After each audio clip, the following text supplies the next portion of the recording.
இயக்குனர் ராம்குமார் பாலகிருஷ்ணன் இயக்கத்தில் உருவாகி இருக்கும் படம் பார்க்கிங். இந்த படத்தில் ஹரிஷ் கல்யாண், இந்துஜா ரவிச்சந்திரன், எஸ். பாஸ்கர், இளவரசு உட்பட பல நடிகர்கள் நடித்திருக்கிறார்கள். இந்த படம் டிசம்பர் 1ஆம் தேதி தான் திரைக்கு வர இருக்கிறது. இந்த படத்திற்கு சாம்சி எஸ் இசையமைத்திருக்கிறார். இந்த படத்தை சுதன் சுந்தரம் மற்றும் ஸ்ரீனிஸ் தயாரித்திருக்கிறார்கள். இன்று இந்த படத்தினுடைய பத்திரிகையாளர்கள் காண சிறப்பு காட்சி போடப்பட்டிருக்கிறது.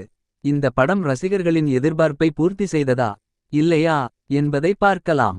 படத்தில் ஹரிஷ் கல்யாண் சென்னையில் உள்ள ஒரு ஐடி கம்பெனியில் வேலை பார்த்து கொண்டிருக்கிறார். இவர் இந்துஜா என்பவரை காதலிக்கிறார். பின் இருவருமே திருமணம் செய்து கொள்கிறார்கள். திருமணத்திற்கு பிறகு இந்துஜா கர்ப்பமாக இருக்கிறார். அதற்கு பின் இந்துஜா, ஹரிஷ் இருவருமே ஒரு புது வீட்டிற்கு குடிபெயர்கிறார்கள். அந்த வீட்டினுடைய அடித்தளத்தில் அரசு ஊழியராக எஸ். பாஸ்கர் தன்னுடைய மனைவி, மகள்களுடன் 10 வருடத்திற்கு மேலாக வசித்து வருகிறார். மேலும் ஹரிஷ் கல்யாண் தன்னுடைய மனைவி இந்துஜாவுடன்